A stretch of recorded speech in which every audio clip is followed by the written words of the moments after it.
Police অধিকৃত পশ্চিম তীরে বিদেশি সাংবাদিকদের ওপর কথিত হামলার ঘটনায় 4 জন সন্দেহভাজনকে গ্রেফতার করেছে। সিএনএন জানিয়েছে যে তাদের রিপোর্টিং টিমকে ইসরায়েলি বসতি স্থাপনকারীরা লক্ষ্যবস্তু করেছিল। সিএনএন এর মতে ঘটনাটি রামাল্লার উত্তরে সিনজিল গ্রাম সংলগ্ন এলাকায় ঘটে, যখন তাদের টিম ও অন্যান্য সাংবাদিকরা এলাকা ছেড়ে যাওয়ার চেষ্টা করছিলেন। ব্রডকাস্টারটি জানিয়েছে একদল বসতি স্থাপনকারী কাঠ ও ধাতব রড, পাথর এবং একটি ছুরি নিয়ে রাস্তা অবরোধ করেছিল। সিএনএন জানিয়েছে সংঘর্ষের সময় একটি গাড়ির সামনের কাঁচ ভেঙে ফেলা হয়।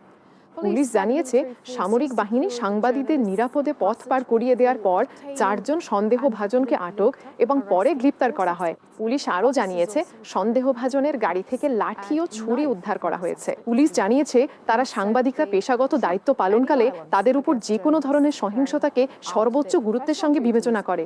এই ঘটনা এমন এক সময় ঘটল যখন অধিকৃত পশ্চিম তীরে বসতি স্থাপনকারীদের সহিংসতা বৃদ্ধির বিষয়ে আন্তর্জাতিক উদ্বেগ অব্যাহত রয়েছে।